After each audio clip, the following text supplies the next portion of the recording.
What's up, Twitch and YouTube? It's MurphyD55 here, coming to you with another episode of Around the Gjallarhorn. And sitting with me today is my guy, FRITZY248, partner Twitch streamer, Detroit Lions fan, without a bag over his head today because they had a big W. And one of the most entertaining guys out there on Twitch. So I'm really looking forward to this sit down with you, Fritzy. I really appreciate you setting some time aside in your busy week to sit down here, answer some questions, and just kind of shoot the shit a little bit. Appreciate you coming through, man. My pleasure, brother.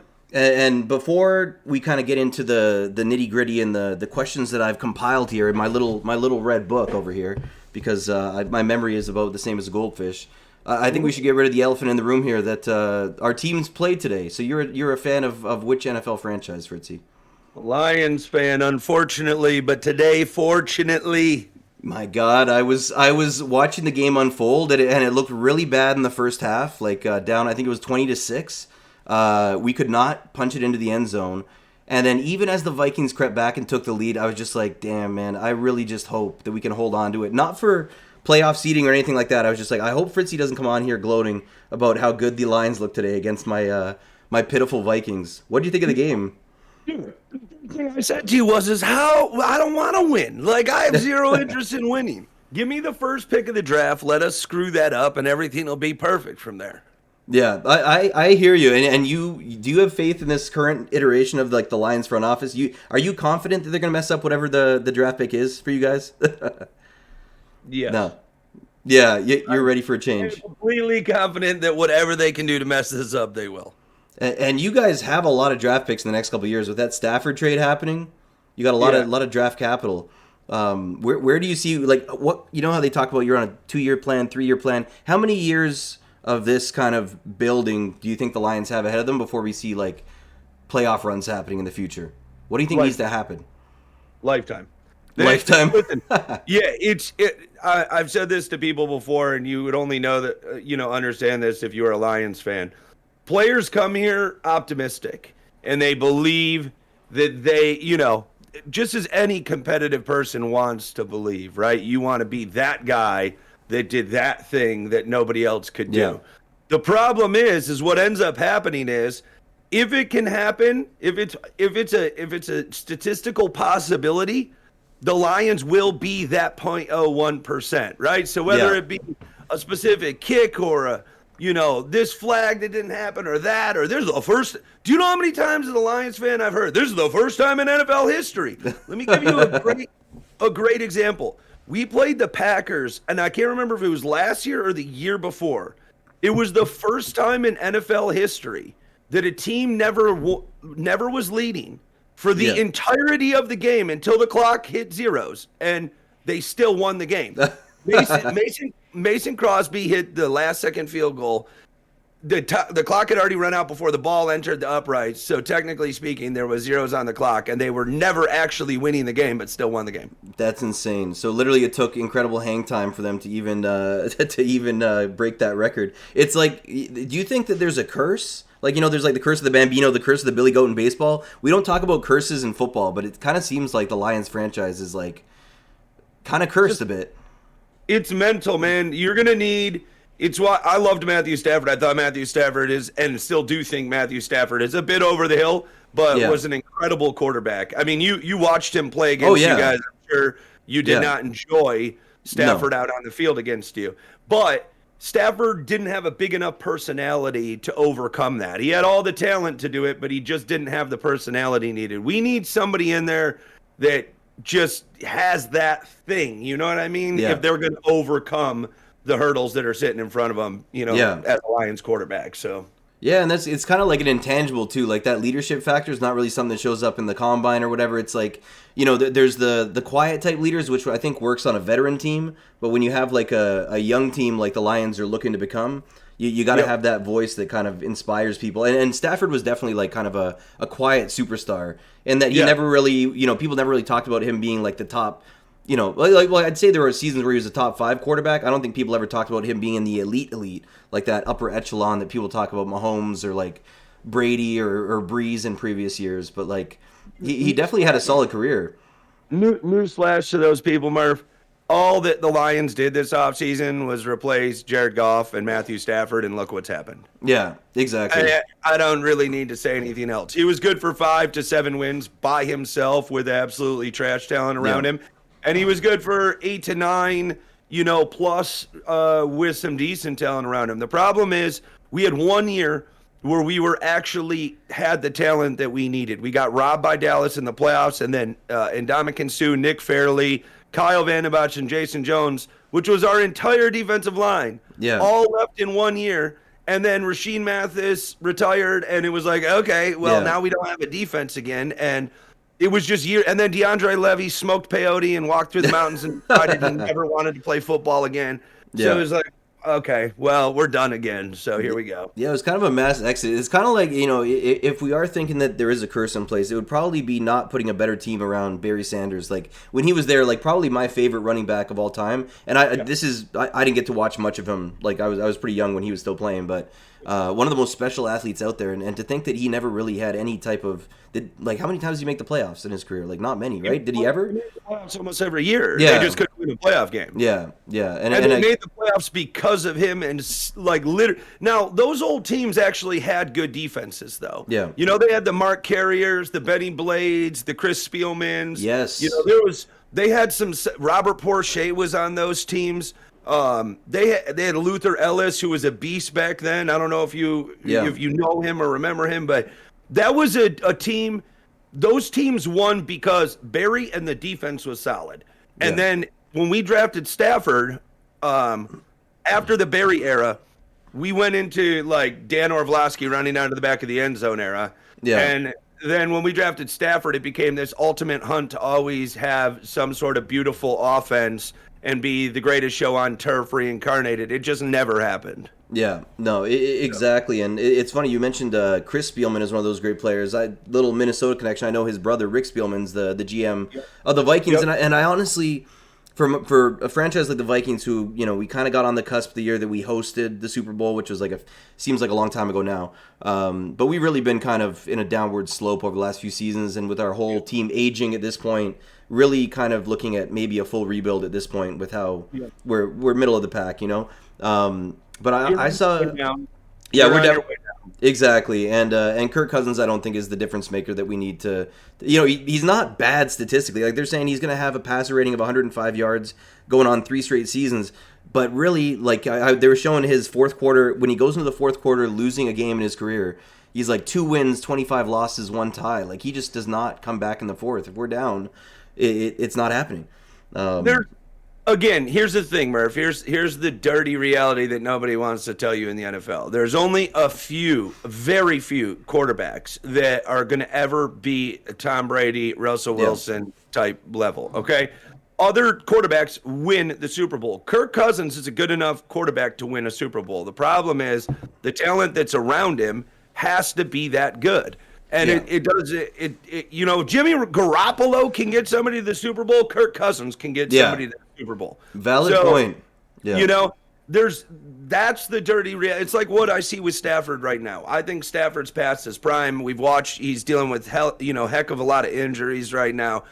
I don't know that they will thrive into the playoffs, but their defense is good enough that if that defense turns it up, that's going to be the most dangerous team in the NFC, not because of Matthew Stafford, but because of how dangerous that defense is. Exactly. And I think when we signed Kirk Cousins, it was the right time to sign him because we had Case Keenum carry us to an NFC championship game that year. And Case Keenum's a journeyman. He's never played more than like a year or two on any franchise. He's probably played for 6 different teams in his career.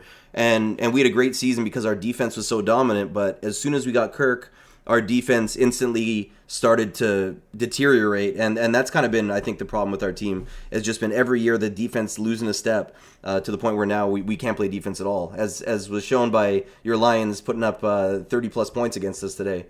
You guys were blessed, though. You had Chris Carter and then Chris Carter's twin in Adam Thielen. Thielen is one of those stories that, like, a local guy from Minnesota, barely scouted out of high school, barely scouted out of college, walks onto the team, sticks on the practice squad, and then like turns into a superstar. Like it's him and Diggs, and now him and Jefferson. Like it's been a treat to watch them, and it's going to be a shame when we don't make the playoffs again. Hopefully, Justin Jefferson gets to see the playoffs. I don't know if Adam Thielen ever will again with our team because he's going to be moving on at some point.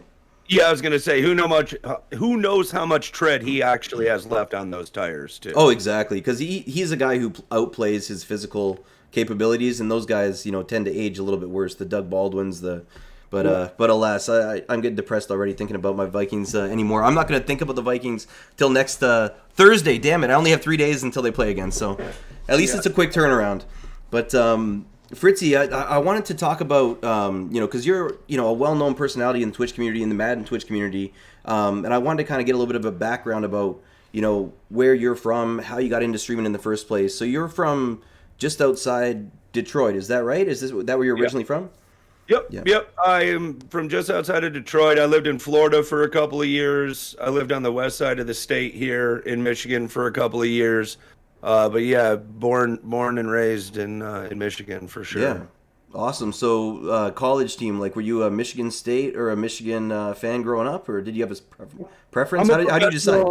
No, I was a professional sports guy, man. I watch college football simply just to watch for who's coming to the NFL next, and the same was for basketball. I've never. It's gonna sound really bad and whatever, but I'm gonna say it. I have never been interested in watching like the next best people. I just want to see the people that are the best at things do it, because I just feel like, and this is, like I said, this is bad, but I feel like I'm wasting my time watching a bunch of people that aren't really like good enough to do it at the next level. So you're not watching, on Saturday nights, watching some MAC West Division Tier 2 type team here. You're watching the top 25 and the best possible players out there. Watching them unless there's a prospect, because there's teams out there right now that don't have a prospect that were top 25, and I'm just like, okay, I don't care. It's weird for me, man. I'm a huge sports fan, but it's a very specific criteria that you have to meet if it's not professional sports. Yeah, and now that being said, would you consider yourself a homer? Like, I know you're a Lions fan. Are you also a Pistons fan, a Tigers fan as well? Yeah, if that's what we're talking about as a homer, I am 100% a homer. Yeah. So the Tigers, where are they at right now? Are they kind of a team in transition right now? Like, they were really good all those years with Verlander and Miguel Cabrera. Like, they had a lot of really competitive years where they were the top spending teams, and now they've kind of gone young, I guess. Like, they went young. They got a very nice core right now, and I think you'll start to see they finished just under 500 this year. With a very young team, and you saw us sign Javier Baez. If we play baseball, he'll be a nice addition to that team, and we're close. I think you see us hunting next year for a playoff spot. The team's young enough that, I'm in sports, and just because of my athletic background, there's certain levels that you have to go through in order to get to the next level. I'm a true believer in that, right? So you can be a good enough team to get into the playoffs, but you don't know how to play in the playoffs yet, right? And sometimes that can take one run through it, or sometimes it can take multiple runs through it. But it's just a different thing, right? It's a new pressure, it's a new atmosphere, it's a new everything, and so.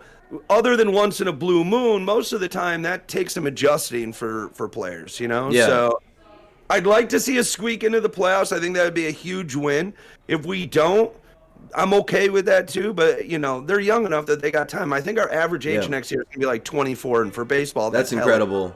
That's incredible. And it's probably the hardest sport to make the jump to the majors. There's such a big minor league system, and a lot of teams are really conservative with how they bring those prospects up. But hopefully you guys are on a similar path to where the Jays are at. I've enjoyed, the Jays were horrible for a long time. We had a brief, resurgence with Bautista and Encarnacion and those guys, which really only meant 2 playoff appearances.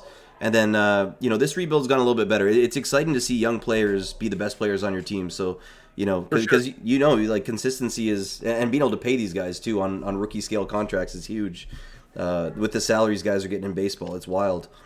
The organizations run by the Illiches, and the Illiches, one thing they do have is a lot of money. So I know I've always had faith in Illich run team, whether it's the Red Wings or the Tigers, that if we're close enough to eat, they'll spend the money that we need to get the final pieces to, to make something like that happen. So Well, it's good to have that faith and ownership. I know for the Jays, we're owned by Rogers, which is like one of two big telecommunication companies in Canada. It's kind of like a monopoly they have. And even though we're probably on paper one of the richest, because we're owned by a corporation, we're one of the richest teams. We've always been very hesitant to open up our pockets, like since 92, 93. So it's, at least you guys have owners that you know are going to spend when the time comes, right? There's nothing more frustrating than losing out on that window, because the window is so small. Yep. Unless you're the Dodgers or a team with like or the Yankees, but Their farm systems are normally, talent aplenty, so yeah, got to give them credit for that. yeah. And do you make it out to games at all, like at Comerica Park? Because I found it's one of the most beautiful parks I've seen. I've never been into it, but I've been outside of it looking in, and it's gorgeous. I've been to probably 24 games or more, but not recently, man. I have kids, I have a 9-year-old, I have a 7-year-old, and I have twin 5-year-olds. One of my 5-year-olds is autistic, and I work a lot. And when I added Twitch to the mix as well, I really haven't. Now, when my kids get a little bit older, and we're almost there now, I suppose. Then we'll go down there and we'll hang out. I think they'll enjoy it at that point, but. There was really no reason. I'm not that dad that is like, let me go take a picture type dad. Yeah. Right? Exactly, Everybody knows how great of a dad I am. Yeah. That little kid has no effing idea what the hell we're doing right now. So I'm literally peacocking for no reason whatsoever. So I don't, that's not really my thing. But if they're old enough to enjoy it, then I'm more than happy to do it. Oh, for sure. Like you see people bringing the babies with like the noise canceling headphones on and they're asleep the whole, and they got their little team outfit on. It's like, I mean, it's a cute picture, but is it anything they're going to take from it other than potentially getting hit by a foul ball? It's like, dad or mom just wants a beautiful picture. That's fine. And listen, I'm not even judging anybody because I don't.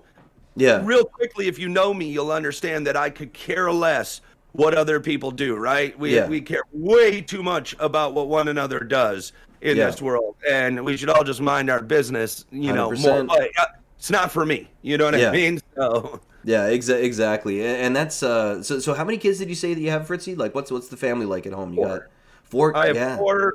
I've been with my wife now for too long. Honey, I hope you're watching. No, I've been with her for over a decade. We had kids pretty quickly when we met, but I knew right away when I met her that that's who I wanted to spend the rest of my life with. So, well, that's incredible, Fritzy. And one thing that I do appreciate, like she seems to be really on board with what you do. Like obviously you work really hard on your business outside of Twitch, but then to also have this big time commitment. And Twitch is a huge commitment, not just the 2 hours that you stream for, but the hours behind the scenes and organizing stuff. That can take a toll, but she seems to be really on board. I remember during your 48-hour stream that you did recently, and you're like, honey, I need the hot noodles. And I was just, she's got to be ready to get that thing going for you. Yeah, she's a rock star, man. Like I said, I mean, obviously just like any person, I had dated people and yada, yada, yada. But when I met her, it was like, oh, this is automatic. You know what I mean? Yeah. This is who I'm going to spend my time with. So. That's that chemistry that you kind of you gotta jump for it when it comes, right? That's awesome. Absolutely. Well, here's the thing. I'm a huge talker when it comes to streaming, when it comes to being around other folks. We go into a situation, I'll lead all of that stuff. But at home, I'm the quiet one, and she's the one who's leading that portion of it. So. It's just a good mix, man. It's hard to come about that type of a mix. A lot of relationships, you'll see 2 talkers or, 2 people that are the exact same and then they're at each other's throat. We don't really fight or any of that stuff. I mean, so, and I know I've been in enough relationships to know that that's not common. Yeah, absolutely. And a quick shout out here. Luch just sent in a monster raid here. So we got a whole bunch of the people coming over from his community to watch the podcast. Appreciate all you guys coming in. I'll edit the shout out of my video later on. No, I'm just kidding. I'm not big time enough where I can ignore the raids for a podcast yet, Maybe one day, but Luch just sent the boys. But another thing, Fritzy, that I was going to ask you about. So living so close to Detroit, like Detroit was for a while a very depressed market. Like there was a lot of, where it was kind of on a downswing, I guess, ever since, a lot of the auto plants closed up. Like, is that something that was felt throughout all of Michigan? Like, No. Not really. I was more of like centralized just to that Detroit. Yeah, and they've been building back for a long time, and it's a lot like a lot of well, I'm not going to say a lot of big cities, but Detroit proper, like that you're thinking of when Yeah. people say Detroit. Downtown Detroit is not a dangerous place Oh whatsoever, yeah. right? Like it's a booming town right now. There's Yeah. shopping everywhere. There's ballparks. I mean, it's happening. Now, Yeah. if you go onto the outskirts, there's still a lot of issues in the city. Yeah. And it's gotten better, but it's still, not fully there yet. When the car plants, went down and manufacturing techniques changed and all that Yeah. type of stuff, a lot of people were left high and dry. Yeah, for sure. And it's kind of, being right across the border from Canada. I have a lot of friends who live in Chatham, Windsor area. Windsor's right across the border. We went to catch game at the Palace. It was the last season that the Palace at Auburn Hills was open, I guess, before, what is the new one called? The Hot and Ready? Or the Little Caesars Arena? That's the one, right? Not the Hot and Ready Arena, but Little Caesars. And that looks like a... Yeah, exactly, right? It looks like a beautiful facility. It is. And honestly, like when we went downtown, it was probably right after New Year's. Must have been the coldest weekend I have ever like been out of my house for. It was like, I swear, like minus 30 Celsius. I don't know what that is in Fahrenheit, but it was like, when your nostrils freeze together as soon as you hop out. And we went up on the day after the game, we went up on the monorail they have around downtown Detroit. And I was just like, the architecture is beautiful, but what struck me, and this was like, years back now, was like how many empty buildings and stuff there were right downtown. And that's what I figure is now kind of starting to fill up and turn into... Gone now. That blight, all that stuff is gone. A lot of that stuff's been redone, reoccupied, refaced. They've done a nice job. There's still work to be done, but like I said, when I was young, man, I mean, it was a crapshoot going down there, even to the stadiums. Yeah. And most people don't know this, but our sports team didn't even play in Detroit for quite some time, right? We had the Palace of Auburn Hills, which is well north, and then the Silverdome was also in Pontiac, which is right next to Auburn Hills. So, I mean, all of our athletics, other than the Tigers, were playing upstate. They weren't even playing in the city because they couldn't get the people from outside of the city to come to the games. They couldn't generate any revenue. Mm-hmm. And it seemed to me, and it looked to me like on first glance that it was like, it seemed like the people downtown were literally maybe just GM employees. Like I couldn't even figure out. I was like, who is down here? I that whole weekend, it was super crazy. But I was like, there's nobody out here in the streets. But like, it was also really cool because my buddy and I we didn't have to pay for parking. We would just pull up, stop wherever we wanted to, check places out, check out the little bars around there. It's so cool how like all the stadiums are like right by each other, like Ford Field, Comerica. Like we just parked on the sidewalk and just looked around and looked through the gate. It was really it was surreal, but at the same time I could see so much like potential for the city, and I'd love to like revisit it. It's been like a few years now since I've been. I'm sure it's changed a ton. It's gotten better and better. Really, since Dan Gilbert decided to dump a bunch of his money into the city is when it truly started to change. Yeah, and Dan Gilbert, is he the Cavaliers owner, or am I crazy? Or I think it's somebody else? He's the Cavaliers owner, but he owns Quicken Loans, which is based out of Michigan. Oh, gotcha. Okay, nice. So this is where he made his fortune. He lives here. The gentleman I work with, his son is best friends with Dan Gilbert's son. Oh, so, yeah, nice. I mean, this is where his home is. Cavaliers were just the closest opportunity. Yeah. NBA franchises and professional sports organizations in general don't go for sale very often. So exactly, unless an owner gets forced out, like the Clippers or whatever. But that doesn't happen too often. Unless you're a total shithead. Yeah, exactly. I know, no kidding. And now they got Steve Ballmer, the Microsoft money down there, going crazy on the sidelines. He's an entertaining owner, but yeah, man, I gotta say, there's like so many cool like craft breweries that are around Detroit now. Like there's like so many opportunities out there for like new businesses coming in. Like they're doing a really good job of like hooking people back in, because it's weird to see. I'm for a long time the population shrinking, and now you see it going in the opposite direction where it's becoming more of a destination. And honestly, it's trendy here too. So a lot of young folks are moving down there, right? Which is changing the dynamics of things, and it's good. You were going to need a generation that wanted to be part of that, like migration into this new thing, and we have that going on here, which is really nice. Just get ready, prepare yourself for the hipsters, Fritzy, because in Toronto, when it started to boom, the hipsters come in first. So you're gonna see a lot of hipsters in your area real soon. What I'm talking about. Yeah, exactly. Hey, but that's the people you want. That's when you know things are going well. That's no one's there, Murph. Yeah, exactly. But yeah, Fritz, it's been nice kind of getting a little bit to know about your background and talk a little bit about Detroit too. We won't go into too much detail about the Pistons. I don't feel like the Pistons are going to be competing anytime soon. Although you guys do have Dwayne Casey, I think, who's our. It was weird, like with the Raptors, we always seem to get coaches. They win Coach of the Year and then we fire them literally the next year. Like this has happened twice in the last decade for us. But the Pistons still kind of treading water right now, like no real direction from what. Well, they had the first pick of the draft. Cade Cunningham looks like a nice piece to add to the puzzle, but I mean we're years away. Yeah. I am kind of sad. Like I was watching a documentary on Netflix. It was and it was talked about the brawl at the Palace at Auburn Hills. And at the end of that documentary, the Malice at the Palace. That was like one of the dominant like news stories from I probably would have been in high school at the time. I want to say. And it was wild, but it was sad to see the Palace getting torn down at the end of it. You know, I guess there's no real reason to have one. Yeah, I was at that game. That game was crazy. I mean, here's the thing that most people don't know about Detroit: the fans here, and I can say that I've been to numerous cities in numerous stadiums. I don't think that when Detroit is winning, and even really when they're not winning. I don't know that there's more wild fans that you can find. The Pistons had the most sellouts in history. I mean, the Lions are like I believe they're still the only team that the refs had to stop the game and tell people to be quiet because they couldn't officiate the game.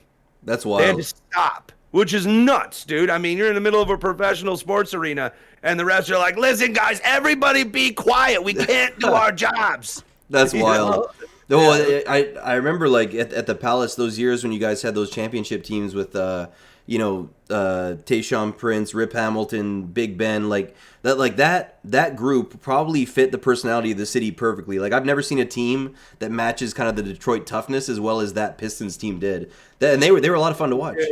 The Bad Boys did too. I mean, that team, statistically speaking, was the best defensive team in NBA history. They changed rules because we were making the game boring. Nobody could score on us. You know, we held, I want to say 9 straight opponents below 70 points. Could you imagine that in today's NBA? It's wild. Like, and it's not that long ago, or maybe we're just getting old, Fritzy. But like, it doesn't feel like that long ago when those hard-nosed defensive games. I like that the NBA this year is starting to allow people to play a little bit more. They're not calling touch fouls as much.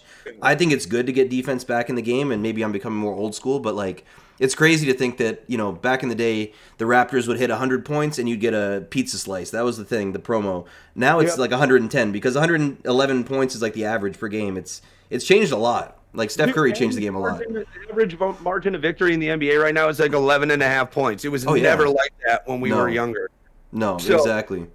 I'm fine with whatever it is that they want to do. They lost to me as a fan, you know, just by the fact that the game is too soft, and I'm just too old. That's all that it boils. I'm not even mad at the kids. I'm not mad. You know, one thing that I think that is unique about life, and it ties into sports, and I had this conversation with a buddy the other day. I had like this epiphany that I've gotten to an age where maturing wise, right? I might be a goofball on stream and all that stuff, but that's not how I operate, obviously, in my personal life. And you get to a point where your maturity kind of peaks, right? But you're getting older, but you don't understand that you're getting older, right? Like I'm getting older every year. But the other day I was like, I can do this. And I tried to do it. And I'm like, there's no shot. Like my knees are going to blow out. I can't do this anymore. But inside my head, I'm still, you know, that kid. And then I realized that's going to happen until I'm like old and gray and shit. And this sucks, bro. Oh, like, man. I get that epiphany every time I have to walk up a flight of stairs, Fritzy. I'm not going to lie to you now. I'm like if I have to go, you know, if I'm doing a longer stream, I've got to take a bathroom break or whatever. I walk downstairs, walk back up a flight of stairs, and I'm rushing to try and not have too much dead air time. And by the time I get up there, I got to catch my breath for like the first quarter of the game that I'm playing. It's wild. It's wild. Didn't you always imagine that at some point there would be a mental change? And there was, but it's just Yeah. like that mental change has now kind of stopped, and we're where we're at, and Yeah. my body's just physically, I'm just getting older Oh at this. yeah, it So, happens, man. Mortality is a thing that we don't like to think about too much, but it really it accelerates once you hit 32. It really does. Like it's yeah, like I agree. up till Totally. 30, you're kind of you know you feel like you're indestructible, and then afterwards it's like, oh my god. I remember one thing, for example. Think about, like, you know, I'm a teacher. I teach kindergarten, and kids fall down all the time. They fall off the playground. They you know, go face first, and they bounce right back up. They're completely fine. Yeah. I slipped in a parking lot on some black ice, and I was like injured for a week. I was like, damn, like this hurts like hell. You know, like back in the day, that wouldn't phase me. Like it's just the way it works, eh? Yeah, and I never like realized how out of shape I am because I was I was a pretty high level athlete when I was Yeah. younger, and it took a long time for me to like start to actually lose some of that. I mean, I Yeah. had it like well into my early 30s. Yeah. And then in like the last 4 years, my pizza consumption has gone Oh. through the roof. Yep. And just like I just eat whatever I want. And I'm like, no, it's the kid's fault. You know Oh, what I mean? it's comfort food, man. You're a busy man. You got lots on the go. You got to treat yourself. And honestly, I'm all for that. Like, and especially with COVID happening, and for me, my job, the better part of the last 2 years, or at least half of the last 2 years, was virtual and working in front of the computer, and that made a big change because like my gym was closed. My eating habits stayed the same, which they've always been bad, but I used to work out a lot. And then, you know, and also my job, which is like, you know, I'm walking around all over the place all day. Now it's just sitting down without moving at all. So that had a big impact for me. Like, and I think a lot of people last 2 years has been tough. My issue, Murph, was when I was doing athletics and working out as often as I was on just short of an 8,000 calorie a day diet. Oh, That's yeah. what I needed to not burn my muscle away. Yeah. And so when I got older, we'll get to it, but bottom line was I was still burning a ton of calories even when I wasn't doing sports through other things. And at some point when I got into like a straight office job, and like the higher that I moved up, the less there actually was to do in the physical 100%. form. Yep. But it was impossible for me to change my eating habits because, like, I spent my whole life being able to eat this way. You know what I'm saying? And now it's like, what do you mean I can't have the whole pizza? Exactly. It's out of control. Fritzy, you're my spirit animal right now. I feel like you see me. That's exactly where I'm at right now too, man. And what is some of that background in sports that you're talking about? So what kind of sports did you play growing up? I mean, I played multiple sports, but I was primarily basketball and baseball, and I was a heavily recruited baseball player. Yeah, and what position did you play on the diamond? I was first base closing pitcher. Oh, incredible! Oh man, so what was your arsenal like as a pitcher? What pitches could you throw? Or I know relievers don't typically have 5 pitches, but what would you throw? I had a lot of pitches actually. Yeah. I threw a knuckle curve. I threw a split finger. I threw a straight knuckleball. I threw a 2-seamer. I threw a 4-seamer, and I threw a slider. Man, and the knuckleball too. As a Toronto fan who had R.A. Dickey here, that's something that it's kind of a lost art. You don't see it a lot. Like there was Tim Wakefield, there was R.A. Dickey. I don't know if there's anybody in the MLB right now who throws a knuckleball. I think that there is, but my coach, so the guy that I learned from was a gentleman by the name of Tom Hawk, and he pitched for the Astros, and he was never a star or anything of that nature, but one of the pitches that he had in his arsenal was a knuckleball and a knuckle curve. Yeah. And that's where I learned how to throw those pitches and really throw all of them, because I could throw a curveball numerous ways, right? There's multiple ways to throw a curveball. So you can do a 12-6 curveball, or you can bring it in similar to a slider, with just a little bit more hang to it. And I was able to vary that just by arm trajectory a little bit. The problem is when you get, and it's the reason I was a closer, when you get to a high enough level, the guys that I was playing against, they can see when you're changing your trajectory of your arm, right? Yeah. Like when I was hitting, I was a very good hitter, and I can track a ball out of your hand and know from the first second it leaves your hand, I can see the spin. Yeah. And this is even on, 92, 95, 97 mile an hour pitches. I can see the spin coming out. The pitchers that are the best can keep that arm motion the same and the spin tight enough that you can't make it out quick enough because it's such a small little window, Yeah. It's wild, and I think like being a pitcher is probably one of the most specialized jobs in sports that you can have because and it's even more. I mean, the league is trying to get rid of like left-handed specialists now. I know they made it that they have to come in for a full inning, so it's kind of becoming a little bit less specialized now. But like to go in there and even if you're only pitching once every 5 days, or if you're like a relief pitcher, every couple days, it's such a like an advanced skill set, and it's something too where like have you had any negative? Did you ever have any negative impact on your arm from like the amount of torque that you're? My rotator cuff is still torn, and I just have never gone in to get the surgery done on it, and I have chronic elbow arthritis. Oh, geez, and it's crazy when you look at those freeze frames of a pitcher mid windup or mid delivery, and just like the tendon on the elbow, it's like out like half a foot. I'm like, man, the body is not designed to move that way. It's the torque that you're putting into it. Thankfully, I was only a closer because I know guys that I played with that have it worse. Now, if I had kept it up, you know what I mean? And then after I was done playing, I had worked it properly and allowed it to come back. It's no different than stretch marks in your stomach, right? Yeah. Gain 100 pounds at one time, and then you drop all 100, you're going to have stretch marks. If you slowly work your way up and work your way down, you're not going to have those type of things happen. So kind of my abrupt finish to my baseball was the reason that I have some lingering, health issues as a result of it. And is that something that you like? Have you ever played like? Because like I love playing like slow pitch softball with like a beer league. Do you do anything like? Do you do any like intramurals, recreational stuff, or is family time more kind of taking up your time now? Time's been more important, but the and I spoke about it on Fendler's podcast. The way that I went out in baseball was extremely traumatic experience for me because it had nothing to do with my talent or anything else. It had to do with being a cocky, pompous little piece of shit that didn't know how to shut his mouth. I gotta get the full rundown here if you don't mind. Yeah. I played basketball. I was a 4-year basketball and baseball starter, and I used basketball to keep into shape. I was recruited by like D2 schools for basketball. Because I was very athletic, like really athletic, and so I got recruited a little bit, but I never cared about basketball like that. I very much enjoyed playing it, but it wasn't for me. I was baseball. I've been baseball since I was a kid, and we were rated, I want to say 7-10, something like that in the state at the time. We were undefeated in a basketball game. We were down by 20 plus points at halftime. The coach got pissed at us, told us he wasn't going to coach us anymore. We were on our own. There was like a minute or 2 minutes left in the game. We had it down to, I think, 5 points in the second half. And I went to inbound the ball, and I looked over at the sideline, and all the bench warmers were getting ready to check in. Which, in other words, the coach was pissed that we had made a comeback, and he wasn't going to let us win the game. He was going to teach us a lesson. That's wild. The opposing gym was silent. The ref was about to hand me the ball. I said, "Are you serious?" And the gym was quiet at the time because the opposing gym was like, "What the hell is going on?"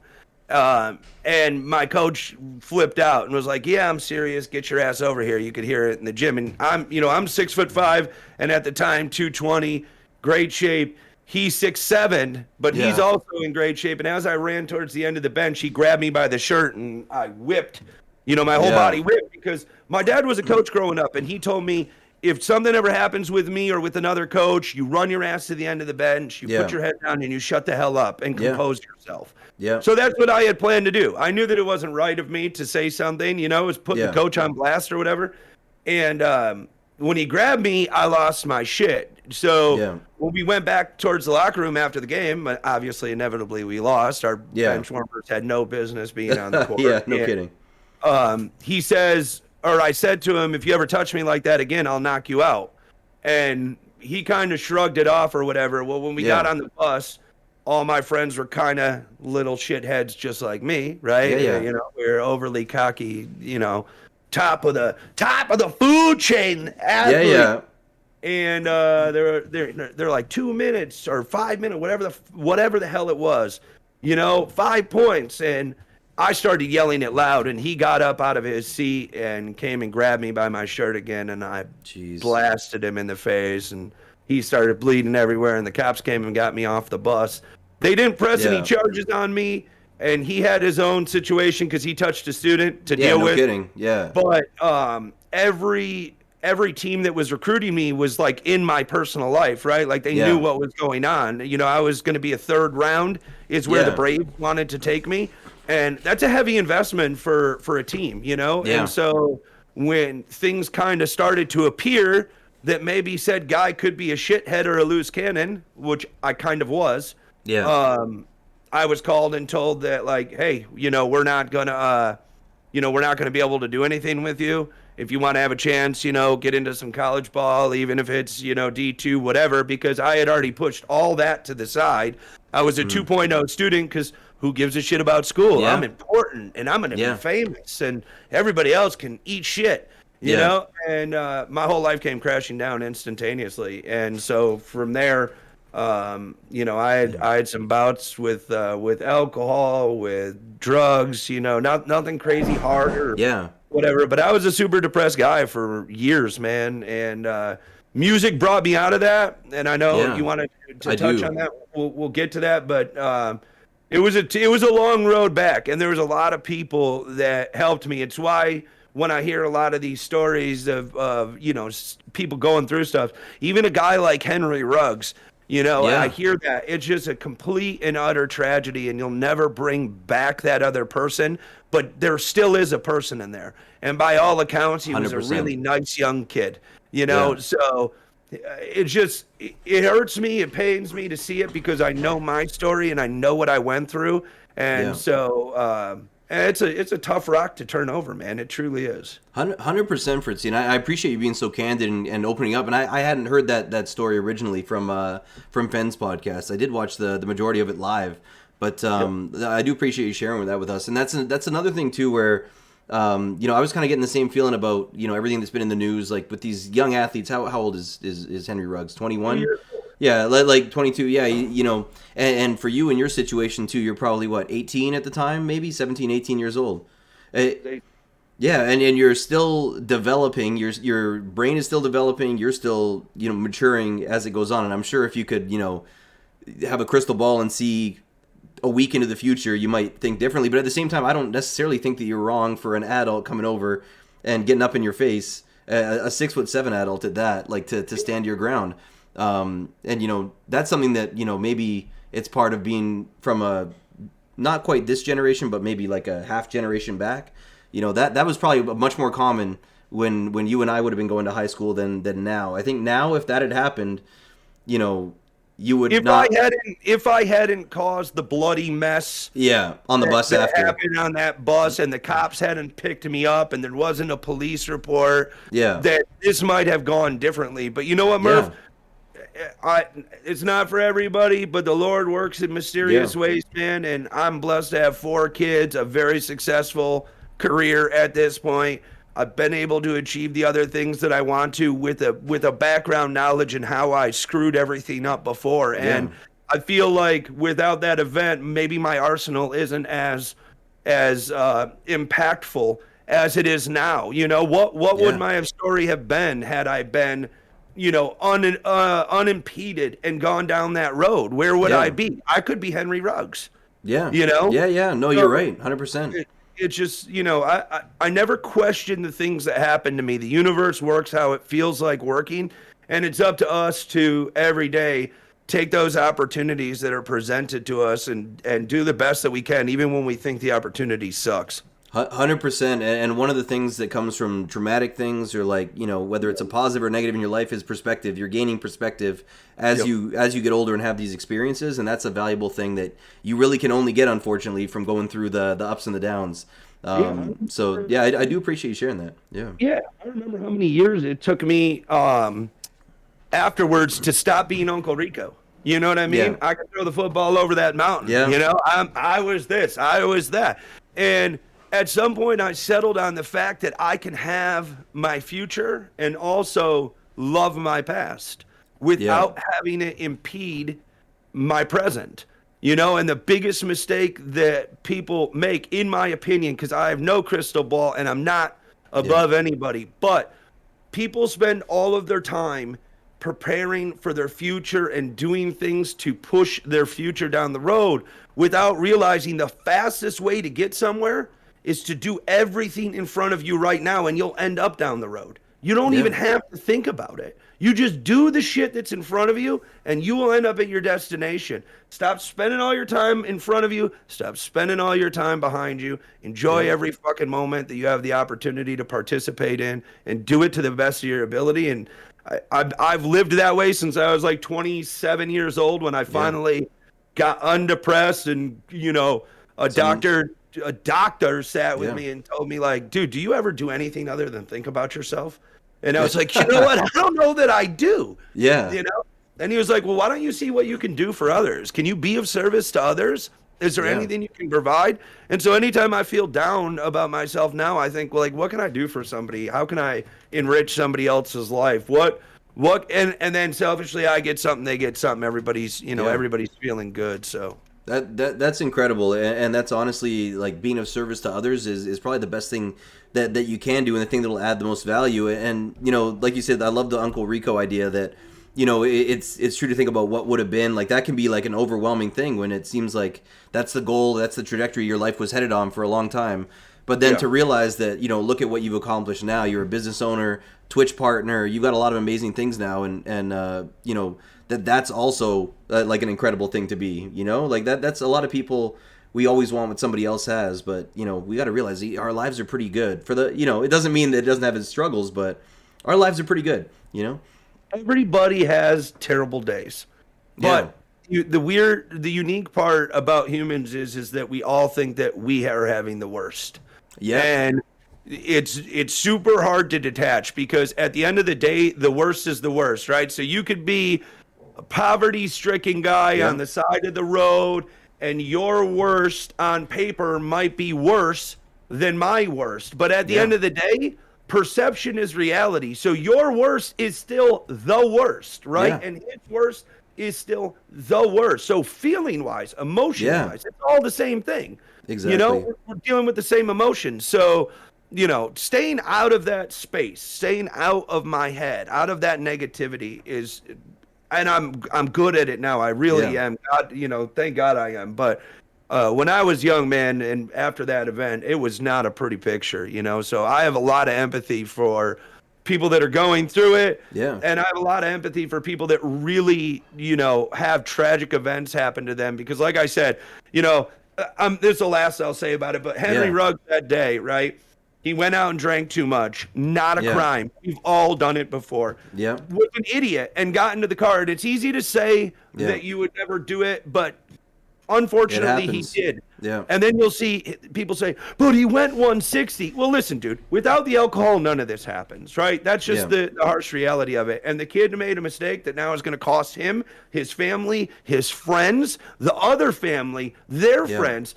We're talking hundreds, if not the more. Ripple effect, People are affected by this. So to take our gun out, put the guy up on a string and throw stones at him, dude, is not good for anybody's soul. It's really not. It's how do we make the most of what we have left, and how do we repair what we can? But this society that we live in right now, it's why depressed people are having so much trouble getting out of it, because they don't know how to, and most people don't know how to help. Yeah, and we're very quick to point fingers and to be the judge, jury, and executioner, but at the same time, like, how many people are willing to take an honest look at themselves and take an inventory of the type of person that we are, and that's something that maybe social media has something to do with it, maybe just the fast-paced news cycle has something to do with it. There's a lot of outside factors, but it's it does kind of seem like when people slip up, there's people going right for the throat immediately. So I appreciate the fact that you can have empathy, and that's something that's very human. Like, you can have empathy for anybody. That's part of being a good person. Like, to be able to look and see something through somebody else's shoes, and not to condone it, but to say, I feel for you that this is something you're going through. Yeah, and I'm glad that you said condone it, because in no way, shape, or form am I saying that he doesn't deserve a punishment or any of that. He should be jailed for the amount of time that he should. But the question becomes, what do you do? How do you not waste that man's life at this point? Right? He's got a story. He has influence, right? Can we help him and assist him to get to a place where he might be able to change the outcome for somebody else long term? Yeah. So this doesn't happen again. Even one person's better than none. Yeah. You know, and we failed to acknowledge that in this current climate that we live in right now. And I'm just super hopeful, man. It's like at some point, and it normally happens in societies where, you know, the pendulum swings super far one way, and then it you know, evens out and then swings back, and it's just kind of the way society's always worked, where we just this ripple effect of pushing back and forth and back and forth. And right now we're in that he did something wrong, let's castrate him. Type of mode. Exactly. It's cutthroat out here. I would really like to see it go away, you know? Yeah, and I'm seeing in the chat, too, I'm seeing people saying, you know, like we could have a whole separate podcast about talking about the U.S. justice system. Maybe having Madden as the title wouldn't be the ideal directory for it. But no, I really appreciate getting your opinion on it. And it's true, like, we could talk about, the punitive nature versus rehabilitation. We could talk about all that stuff, but I'll rein it in a little bit here and kind of go off of, you know, your experience that you were talking about. And you talked about how when you were going through that dark period of your life where you're transitioning from, you know, star recruit to, you know, potentially having to find your path after that, you said that music is something that really helped pull you out of that. So how did you find music? Is it something that you've always, you know, been interested in from a young age, or? Yeah, my dad's side of the family has always been musically inclined. My sister was a very good singer.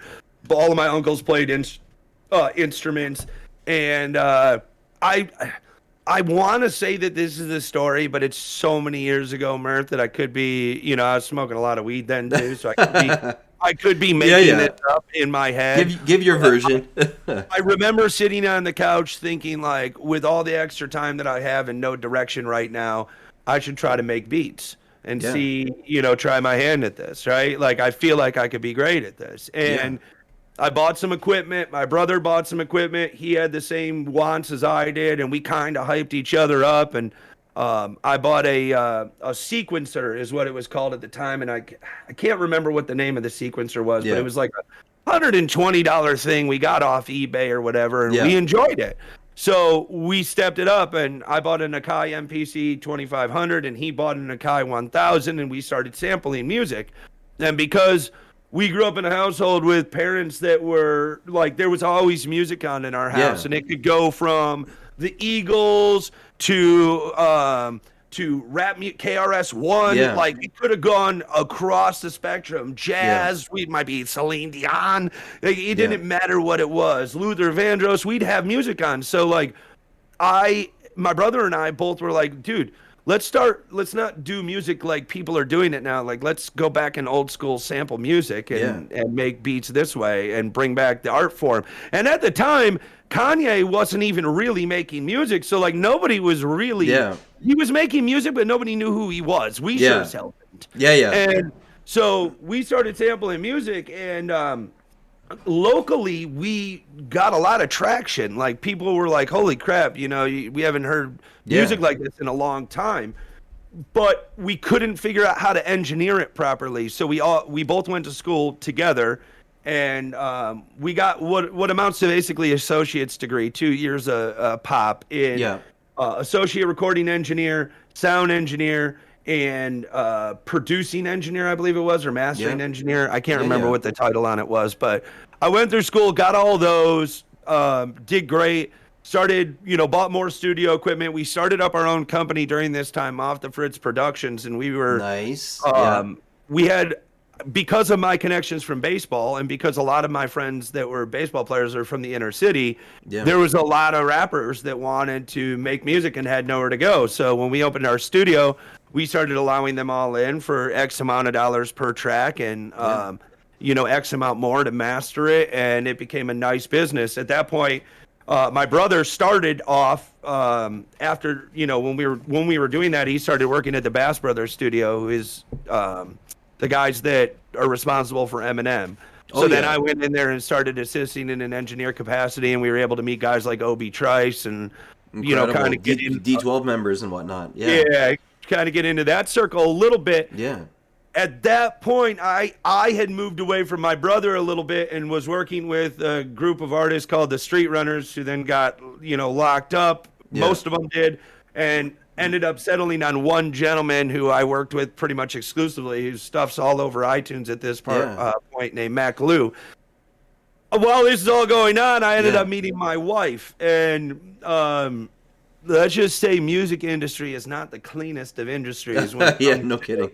Lifestyle. And while I wasn't into any of the stuff, the hours, the commitment that I was trying to make towards her was much greater, and was much greater. My willpower was much greater to try to cultivate that relationship, because when I met her, I knew that it was something that I wanted in my life. And so I left.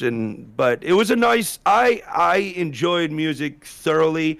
There was a time and a place, and I still, we did a stream the other day, my brother and I did, where we made a beat on stream, and it was a blast. It always is, and I'll still rap from time to time. Yeah, well, your TikTok that came out this year, I was blown away. I had no idea at the time. I know Fritzy, the LTD puller, like the Madden streamer. I had no idea that you could throw down on a mic like that. That was incredible. And I used to freestyle, we used to freestyle every day, so it became second nature to me. But I don't know. I haven't really dipped into that pool, and I'm glad that I made the transition, because it led to a very successful marriage and family. Yeah. But it was another time in my life where I went from having it all figured out and making great money to being broke as a joke again, living off my savings and going back to school for a third time. Yeah, and you know what though, it's even though you could have pursued that path and potentially been very successful down that road too, I think it's still an incredible thing to say that you were in the studio working with different artists out there and building something of your own and creating stuff, being a creative person. That's something that I've never thought of myself as creative, but obviously if you're producing tracks, if you're making beats, sampling music and having a vision for these things, it's like a very cool chapter in the memoirs. If you're ever writing your memoirs later on, that's going to be an interesting chapter right there. I love it. I mean, I still have a bunch of my old music. I play it from time to time, for people. Some of my close friends have heard a lot of it. Sorry for the stopping if you can hear it. That's the kids up. It's all good. But yeah, it was a fun chapter. I enjoyed it thoroughly. Yeah, awesome. And so that being said, most of the music you were making was hip hop music, it sounds like, from the studio that you were working in. What were some of your influences? Maybe as far as producers, who were some of the producers in the rap game that you would have appreciated? DJ Premier. Oh, he's the fucking king. The king. Oh my God. With DJ Premier, man. I mean, it was him cutting, him. That guy could sample live like people think that Kanye West was something. DJ Premier could forget more about being a producer than Kanye knows currently. Yeah, the guy was next level, and I mean he was both my brother and I's probably my inspiration, because it was my brother's, and I've always I'm a younger brother, so that's just the nature of the business as a younger brother, right? But I mean he still can throw down, man. Yeah, and he was I guess one half of Gangstar too, with him and Guru, and his sound, and I only say this because I loved rap music. I don't listen to nearly as much rap music now, in the last 10 years as I used to, but I used to live and breathe hip hop music when I was in late elementary school, high school, into college, and man, his gritty New York sound is just, it's so you can tell as soon as it's a DJ Premier beat, but it doesn't mean it's the same. It doesn't mean that it's a copycat of his earlier stuff, but you can tell when it's him, and I just love that. It's the way that he put drops in. You know what I mean? He used a ton of Curtis Mayfield for his sample, and what people don't get is it sounded similar because the artist that he was sampling was the same artist, right? Yeah. Different songs. So what you actually thought was a DJ Premier sound but it was really before that, in its natural form, a Curtis Mayfield sound. Yeah, that's wild. And I literally have bought a CD once because I think it was produced by DJ Premier. They only had one song I've ever listened to on the CD. It was a group called Pitch Black, and they had one song on it that was produced by DJ Premier, and I literally bought the CD off of that one track. I was like, it's so good that I gotta buy it. And this was back when I still bought CDs. I don't really buy music much anymore, but he's probably one of the biggest pulls. I think DJ Premier might have worked on Nas's first album a little bit too on Illmatic. There were a lot of producers on that album, like great producers. He worked on majority. If there was rap albums coming out at that time, he did something with them. I also liked everything that Wu-Tang did. Jizz and RZA were phenomenal with their production. And again, I'm a product of my past. Yeah. And so like when I listen to some of the music now, I always tell people, I'm like, I really enjoy nowadays music, but it's not rap music. Yeah, right? It's not the same. Yeah, for sure. It's pop music. And like Drake is a phenomenal artist, right? He truly is. But he does not make rap music. And I don't care if he sounds like a rapper. He's not a rapper, dude. Yeah. A real street, like rap was a product of the streets, man. Yeah. It was a product of the struggle. That is what rap was, right? And it is no longer that, and that's completely fine. I don't want a bunch of gangster rappers running around anymore. It was actually a terrible movement for the inner city and the black community as a whole. It really propped up violence and negative behavior and all sorts of bad things as a metal. And so I'm glad that it moved away from that. But I will always and forever appreciate the art form, over any other art form. 100%. Like I love that kind of, mid 90s, the 90s hip hop scene is something that I love. And I've always been an East Coast guy at heart. Like I love the East Coast scene. I respect the hell out of West Coast artists. I love Tupac. I love Death Row Records, but like there's something about the East Coast. I don't know, man. I love it. I love the sound. The East Coast was the grit, and the West Coast was the roll. And that's what we'd always say. A Tupac beat, you roll to. Yeah. An East Coast beat, you bounce to. It's a totally different thing. You know what I'm saying? So. Exactly. And I'll say like a little anecdote of mine, and I have no personal connection to this guy, but there's a rap artist, a Canadian rap artist who I went to college with. We during the same time, never once crossed paths with him, but I knew who he was. This guy Shad was his name, and he has a series on Netflix now where it's called Hip Hop Evolution, and there's like 4 seasons of it, and I think it's like 5 or 6 episodes each season, but it kind of he kind of goes into each city and each district where all the different sounds are coming out of, and really just he's not even in front of the camera. He just listens to the people who are part of the scenes as they developed, and it's incredible. And I'm hoping there's a season 5 coming out, but it talks a lot about like a lot of these people that you've mentioned. It talks about DJ Premier going to these record store meets, and you see all the DJs there trying to get the best vinyl, trying to find samples that nobody had before. It's just incredible stuff that I don't understand because I don't produce, but that I can appreciate. Like I played on stream before. I did a little guess what song before. Yeah, most people don't know "Hi, My Name Is" a complete sample. I was in there for that stream. My mind was blown like listening to that. I was like, that's so cool.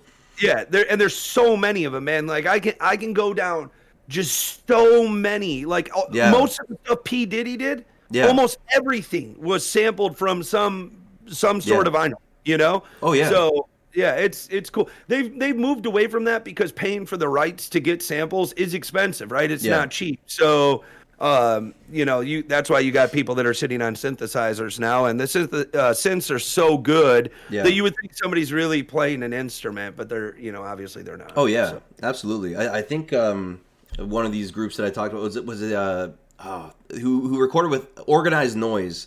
I think they were one of the last groups to like the production groups. They did a lot of work for Outkast, and I think drugs kind of might have undone that production group a little bit over time from what I've heard, but I think they were one of the last remaining guys to actually have the real bass player in the studio. It's something you don't really see too much in hip hop nowadays.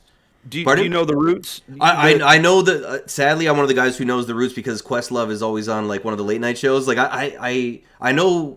Was it Black Thought? Is that the main guy? Yeah. Like he's incredible at freestyling. I know that much. Like he's incredible. That is true artists and everything that they ever did. And if you go listen to their albums, they're next level, man. Just the way that they put together. I mean, you would have no question in your mind that they're the best as far as musically gifted is concerned that there's been in the hip hop game, because they do stuff that most of us are trying to sample, and they're able to replicate and produce that sound in real life, which is nuts. That's incredible. And who would be some of your favorite lyricists, or like some of your favorite rappers out there? Because we talked about DJ Premier's the top. If you had to pick like a Mount Rushmore of rappers, it's a hard thing to do. It's not easy to do. Oh, lyrically, the best rapper of all time is my son. My son. I don't even know if I know. You don't even know who he is. I don't even know who he is. Who is that? Yeah. Where is he from? Tell me about this man. He's New York. He got locked up early in his rap career, and he got out. But if you go listen to my son on the morning show, might be the greatest rap of all time put together. Guys like Tupac, Biggie, all of them. Like Biggie was the king of spit. You know, people didn't really. People think that he was lyrically like on top of the game, but he really wasn't. He had a great combination of vocal talent. He had one of the best flows. The flow was incredible for Biggie. Yeah, 100%. Yeah, people call it flow. We call it bounce, right? Like how can your voice move the beat? Yeah. The beat. The problem is the difference between a good rapper and an average rapper is how he moves the beat, right? The beat. When you can move the beat rather than the beat moving you, that's when you create a real rapper, right? So a guy like Drake is such a good artist because if you listen to him, he is the beat. Where if you go listen to a very average artist, the beat dominates the vocalist, right? Yeah. So like Drake is able to control that in full, and that's why he's such a good artist. Yeah, no, absolutely. And Drake is somebody who, too, like, you know, as a guy, he's from Toronto, from one of the wealthier neighborhoods in Toronto, too. He's definitely not from the streets, like you said. Like, Drake is not, I mean, if you're taking acting classes and starring on Degrassi, The Next Generation, you're not coming from the streets, let's be real. For sure. You know, and the funny thing is, the streetcar I take into work every day is 2 stops away from Degrassi Street. I pass Degrassi Street every single day where they film that show. But Drake is somebody I didn't listen to because I remembered him. I was like, oh, he's just some kid. He's not the style of music I like. But then I find myself, you know, the growth that he's had as an artist. I'm like, you know what? He does some impressive things, and he does have like 4 different flows. Like he has his Toronto flow. He's got his Jamaican flow. He replicates whatever is hot. He does the British style flow, like guys like Skepta will do. Like he's able to take whatever's hot in hip hop and take it, snatch it for himself. Which some people might think he's biting people's flows, but you know, I think it's a talent in its own right. Does Up and Adam drive that drain car for you in the morning? Up and Adam, I see him slander you in the chat. I was about to ban him. We got to ban Up and Adam in here. End the call. Get out of here, Up and Adam Gaming. We're here for Twitch supremacy right now. We got man's work to do. Twitch supremacy, which means you're gonna have to see yourself out of here, Adam. Okay, we're not looking for average. Oh my god! And I just inadvertently closed my Twitch chat there in an attempt to ban Adam, and Twitch booted me out. Apparently, you can't ban a partner. I guess that's something I just learned today. But yeah. So what about how about as far as an artist that I would know? Who would be an artist that I would know that would be near your top of the list? Like rap? Like, are we talking just lyrically? Not just lyrically. Like maybe just.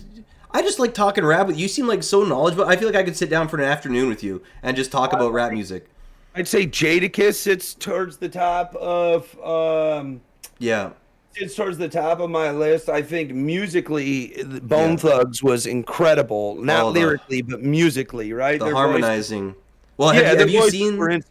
They're doing a battle. Did you see? Like I don't know what that show is where they get. You know, I think Jadakiss was. They did one against the Diplomats. It was like the Locks versus Diplomats, and then it's going to be Bone Thugs versus 3-6 Mafia. But Bone Thugs though, like the harmonizing is incredible.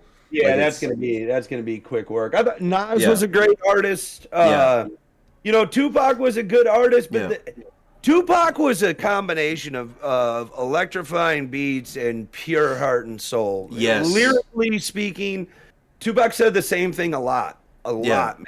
And you know, there's nothing wrong with that. Don't get me twisted on it. He was a phenomenal artist, but people get, you know, if we're talking about the full package, he definitely wasn't at the top of the list, you know. And nor was Biggie, quite honestly. Yeah, well that's it. It's like almost they're two halves of the perfect rapper in that, you know, the vocal talent of Biggie and then the intensity. I call it intensity. Like I lean towards preferring to listen to Tupac just because of like it gets my heart rate up when I listen to him. Like and he talks about stuff that's politically, or at least he, before the death row days, he talks about stuff that's really, there's kind of the pre-death row and the post-death row are very different rappers. Like the underground, digital underground, and Tupac's different, Well, and that's the roll versus the bounce, right? Like the roll is what modern music turned into, that we no longer really, it's rap, but it's not really rap. Like West Coast beats were what led into modern day beats. Yeah.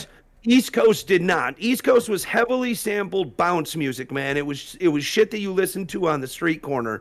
And a lot of the time it had ill intentions for other people. Like there was some grit and some soul in that. A lot of the time there would be scratching from the record that they used to sample it. You weren't going to hear that on West Coast stuff. Yeah. Right? And so just a very big difference. For me, New York hip hop will always be New York rap and hip hop will always be the epicenter of what the craft was about. That is what it was all about. But I'm completely good with all the stuff that you're seeing now. I enjoy Kid Laroi. I enjoy all these new artists. It's not not rap. Yeah, so. I know what you're saying, and it's like you don't always want to see like the crotchety old man either at the same time. I don't want to, because I haven't taken the time to listen to a lot of the music in the last 10 years. I try not to comment on it because it would for me, like you probably listen to a lot more than I have. For me, I would be just somebody shouting at an empty room. Like I don't have the knowledge of the last 10 years of rap. I gotta educate myself before I make any broad statements. I hang out with enough younger folks at work and stuff that work for me, and like I listen to and I just, my wife is still like Mrs. Current Events when it comes to that stuff. So, I mean, I hear it, I don't mind it whatsoever. There's some of it that I truly enjoy, and what's crazy with all the music that I listen to, because like on my personal time, if I listen to music, most of the time it's what I play in my stream now, which is R&B. I love R&B music, man. It's like, that's where my heart actually truly lies. But some of the electronic music, dance music and stuff, dude, just puts me in a trance of happiness. And so I listen to that quite often as well. For sure. And that's something that, like in my stream, I try to kind of have different theme days with music. Not because I wanted to, like, obviously it has to have some alliteration, Techno Tuesday or whatever. But like I found that if I listen to different types of music and kind of spread it out throughout the week, it keeps everything fresh, and it's something I look forward to now. Now it's like, okay, I know I'm going to listen to like a heavy rock playlist on Thursdays, and I'm looking forward to that for like the next few days. Or I'm going to listen to, at first I started, it was all hip hop, and then I was like, you know what, over time, I appreciate each one of my playlists more if I take a little break. Absence makes the heart grow fonder, it's nice to have kind of a variety of stuff going on. But, one other thing, so we've talked a lot about everything except for Madden so far. How about we get a little bit into Madden? Because we are in the Madden directory right now. Let's do it. Yeah, so first of all, with Madden, when you started streaming in the first place, like, did you start out in the Madden directory right off the bat? Was that like kind of your go-to home base when you first? I did. I met Fredo. I met Vinzo. Yeah. And I had already been a long-time viewer of guys. Specific streamers would be like Zan, Buffalo K. Fendler was new, but I tapped in with him. Rhino was still, well on those streets at that point. Dubby, I knew Dubby. It was mostly big streams. Yeah. Right? And that's how we all start out. Yeah. Yeah, and the further I got into that hole, and it was actually Fredo who brought me to these smaller streams or whatever, and I started enjoying. I met Dino, and I met JG, and I met you, and I met a bunch of other streamers, and this is probably a year into me watching. And I was like, this is great. Well, I got, people started to get to know me a little bit, and so I was told like, hey, you should boot up a stream. Yeah. So I decided, screw it, I'll boot one up. And I did it from, I'll never forget it, dude. I was sitting in my living room. I went and bought a $200 webcam, which I was like, oh, it should be golden. Nobody's even going to know that I'm not a professional. And here I am, like, what appeared on camera to be 33 feet away from the camera in the middle of a living room, dude, getting made fun of by everybody who came in. And I was gameplay only at the time, and was for like the next 2 months. So It's interesting to see because gameplay only is not what people necessarily come to your streams for now. They're expecting every single pack to be ripped. They're expecting LTD pulls. When did you kind of switch gears from doing just gameplay? Because you still do play the game a fair amount, but I think like when did you kind of switch gears? Yeah, I don't ever play it really on stream. Yeah. When I was getting super frustrated with the game, God, a lot of his name. He's going to be feeling great about himself right now. Yeah. Fredo brought it to my attention that I was an angry and that it wasn't fun to watch. And he knew that I enjoyed opening packs. So he was like, dude, why don't you just open packs on stream? And I was like, what? I don't know, because I don't do market shit. I just open packs. Yeah. I hit this thing with brute force, dude. There's exactly. You're quick selling golds. You're quick selling golds over there. This is not a method. Yeah. Yeah, this is no method. Like swipey swipe, good to go. But it became, so I took his recommendation, and like my stream went from like, backtrack just a tiny bit. I played Kimbo on stream for $50. Yeah. And when I did, he was getting super frustrated. I ended up losing 14-7, but he was getting super frustrated with my defense. And that's how I met guys like Dino, actually came to my stream. And I got a bunch of people that came into my stream that day. And suddenly, and then I made the change over to packs at the same time, like a halfway change. And my stream went from like 10 people, like 3 people to 10 people to 20 people. And now we're in month 2 and I'm hitting 30 every so often, and I'm like, okay, well, I'm an analytically charged person, so math never lies, but people do.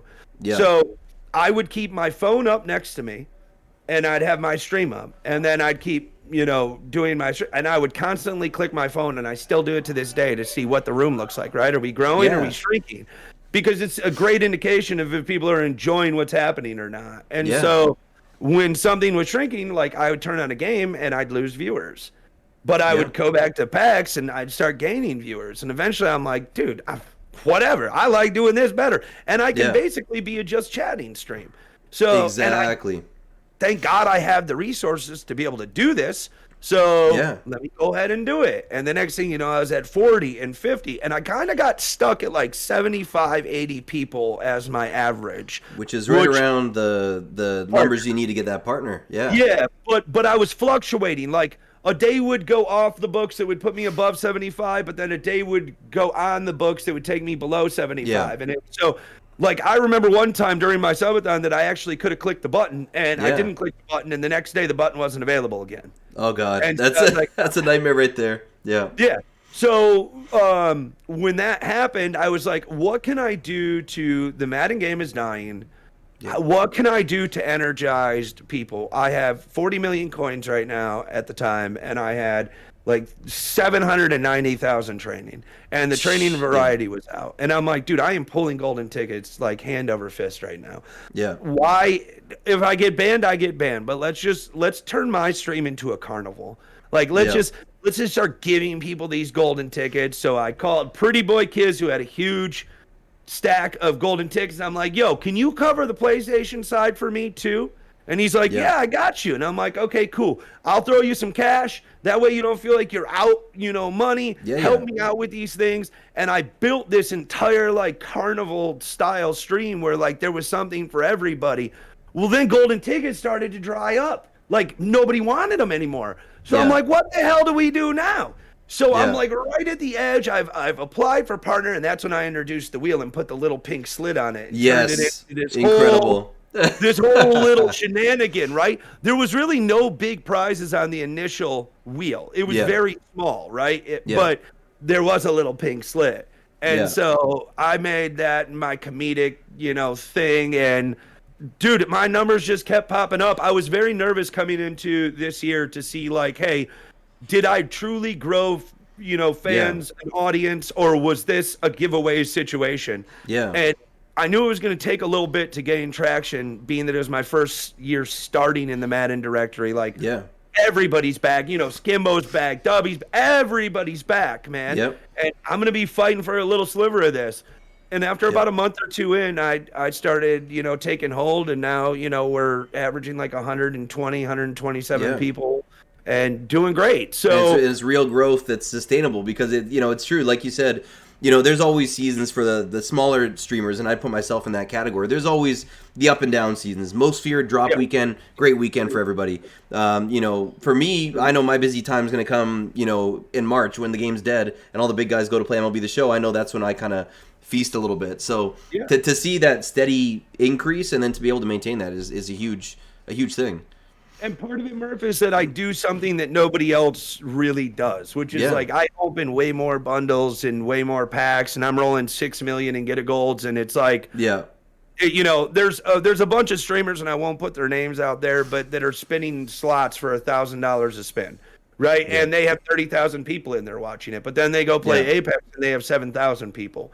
Yeah. People want to see things that they don't want to do themselves, right? Oh, yeah. So they want to live vicariously through your pack opening, because it's true. Like, they might be able to open up a bundle a couple times a year, maybe, for some people that are in your stream, but they can see you opening bundles every damn week, which is incredible.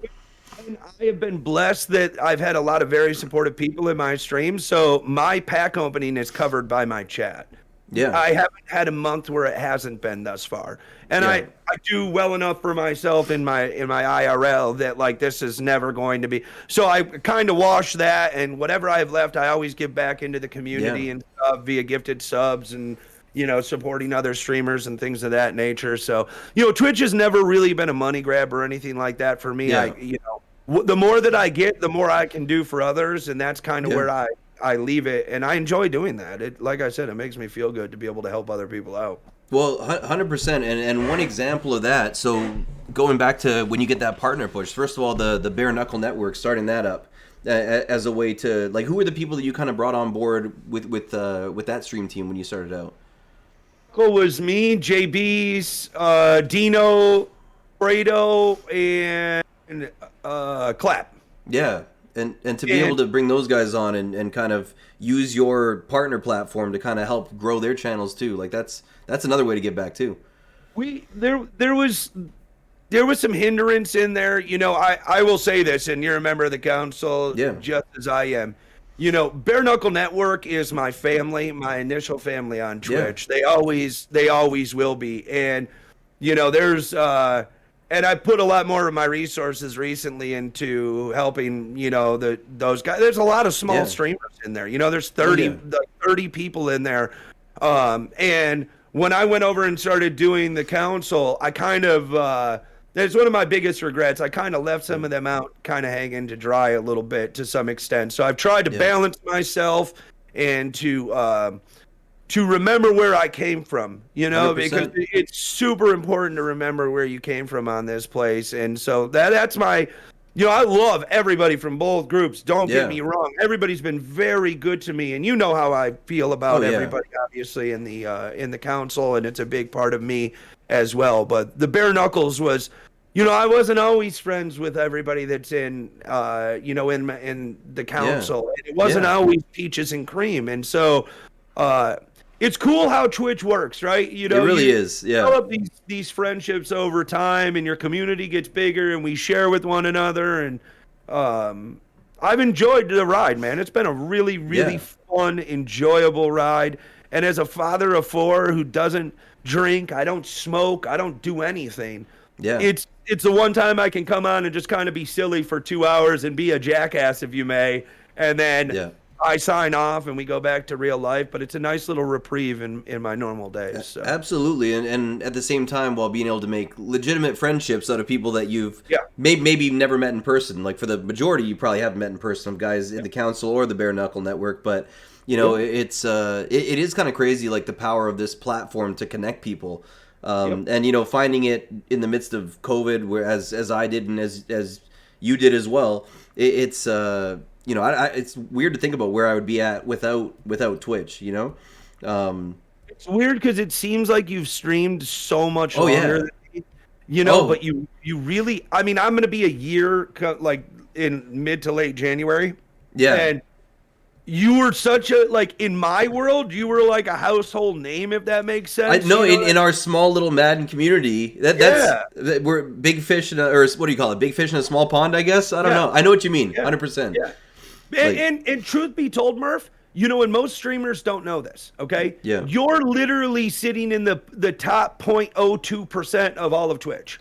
Wait, exactly. That's the numbers that you draw into your stream, right? And that's the perspective that we don't have because it's never enough, Correct. Like with the way that we're built, That's a great way to look at it. You could have one or two in your chat, but you don't, And I think that's one of the biggest lessons I learned when I got to partnership, and like my entire dream was to climb this ladder and get this purple check mark, and I'm going to analytically drive myself to it. And I achieved it, and I did it fast. Oh, yeah. But when I got there, I was like, okay, so like where we go now? And that's, it took me a little bit of time, but that's when I realized like the friendships that I've developed here are what really has value. Yeah. And so now I don't care if there's 60 or there's 300. It's about the relationships that I'm creating within this spectrum, with guys that are new guys. Wingman, I see him in the chat constantly. He's in here, yeah. He's in here, and Mortality. Like in every one of my streams says it's Fritz o'clock. Like he doesn't know it, but he's a huge part right now. And Wingman might find somebody that he goes to next. And one thing I've learned on Twitch is there's a time and there's a place, and you might be somebody's favorite streamer for 3, 2, 1 month, maybe lifetime. But at the end of the day, they're probably going to migrate and go other places, and you got to be cool with that and just appreciate the time that those people did spend in your chat. You know what I mean? That's probably one of the most mature takes on it, because it can get like territorial and stuff, and it's like, you know what, these are not like the people that we meet in our chats, it doesn't matter whether there's a sub badge next to their name either. It's like the faces that you see and the type of interactions you have in your chat that has an impact on like my day to day. Like I've had some of my favorite streams. I remember I was with like, it was one day where Twitch was like bugged out and nobody could get into other people's streams. Like it was like there was some weird thing where you just couldn't get in. It was just me, or nobody could type in chat. It was me coming up. I think New Era Warrior. There were 3 of us. I streamed for like 2 hours with 2 people in the chat, basically. There were people there, but they couldn't chat. And I was like, that was one of the funnest things I had done, because I got to sit down and talk to 2 people that, I've gotten to know pretty well. And it really is like, the relationships are meaningful, I think, for sure. It's not just a cash grab, like you said. It's like you're getting out there and you're actually putting yourself out there and making connections with people. Yeah, really cool. Like I said, I mean, I talk Todd. I literally am in Discord with Todd every single night. I'm not even just saying that, dude, for hours. Like we'll just sit there while I'm working, doing other stuff, whatever I'm doing. We'll just be chit-chatting. There's plenty of guys. I mean, I could go down a list. There's a bunch of people that come in and hang out. Todd, the most recently, has been the one that's in there the most consistently. But it's like, dude, I love that. Like that's so much fun to me. And there's Cutshaw, the tip of Cutshaw's a legend too. He is a legend too. Yeah, it's a very fun way to spend a few hours per day, and then I truly still enjoy being a viewer, man. It's like one of my favorite things to do. So yeah, absolutely, and it's one of those things where you feel like I wonder how much some of these top guys, like I don't feel like Nick Merckx is going around watching streams as much as maybe you or I are. Like some people that are like the upper crust echelon, it's probably just a job as anybody would have, but for me, being a viewer first, I think was kind of important to understanding, the type of relationships I wanted to build in my community. And you've really done a good job in a short time of building a community that, like you said, after the new game came out and all the big dogs came back, your community came back and it continued to grow. My community is all new, Murph. Yeah. Very few of the folks that were with me during my partner push are with me now. There are some, so don't get me wrong. There absolutely is some, and I appreciate them infinitely. Yeah. But majority of my chat is the same way that I built my channel. Retro Yimmy rated me, I remember, after Madden Live, and I met Pretty Boy Kiz. He's in my chat every single day. Each time that somebody has been kind enough to share their community with me in any way, shape, or form, I have been lucky enough to be able to harness some of that viewership and get those people to come back and watch me. And that's how I rebuilt this year. Most of my viewership comes from Gutfox. Yeah. Gutfox has rated me like 6 times this year already, and every time new people meet me, and then they're back in my chat. And Couple people crawl out of the den and join the Fritzy fam. Yeah, exactly. Yeah, and they're not even out of the den, right? They'll still go watch him before me, and I totally respect that. Gut Fox is a hell of an entertainer. Oh, yeah, but, absolutely. You know, it just, I feel like blessed that, you know, I have done enough for myself, that I'm visible enough that because Gut Fox doesn't always rate out. Oh, you yeah. know? And it's got to be somebody he deems to be worthy enough to take his raid, or that he believes in as a streamer, as a person. So it was, I mean, it's pretty dope, man. I've enjoyed doing all that stuff. Yeah, and it's true too. Like our job as streamers is to make the most of when those big opportunities come, to make sure that you're being entertaining, make sure that you're doing your thing, and treating it like any other stream, or taking it up a notch too when you know that it's a big opportunity like that. Because there's nothing cooler than seeing that first time chatter come into your chat one day, and then they come back in the next day. And it doesn't always happen. You get first time chatters, you never see them again. But when you have them coming in the day after, you're like, that's kind of cool that, you know, you made enough of an impact in the 20 minutes, 30 minutes that they stayed in your stream, that they want to come back and check in when they see that noti. It's a mistake that people make that I see, because I'm in a lot of streams, you know, like, for instance, Murph, if you, Luch, SLG, Cap, Mutt, let's just say all the boys that are typing in chat come into my stream right now. Whoever that first-time chatter is, all due respect to the new people, you guys can just sit on the sidelines for a second here, because the new guy is the most important guy in the room. Yeah. And as a streamer, we have to harness that moment, right? You're going to have a 15 to 20 second window for that person to decide whether or not they want to stay and hang out with you. Yeah. And if you don't capture that, right, then likely they're not coming back. Even if they click that follow button, they're not going to come back, because you won't have left an impression on them.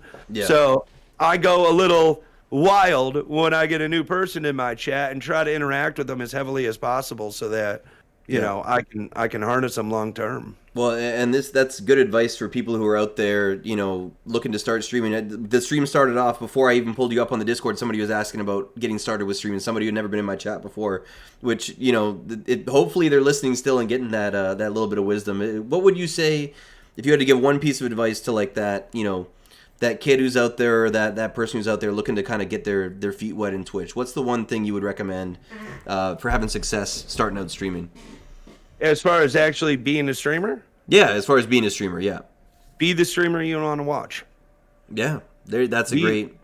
Be the streamer that you want to watch, because if you wouldn't want to watch yourself, then nobody else is going to want to watch you. Yeah. And I've always been the guy. It's weird for me, though, Murph, because I really enjoy calm streamers. Yeah. Okay? Because I'm a psycho. Yeah. So it's like there's a little opposites attract thing, you know? Yeah. Like, I love watching DK.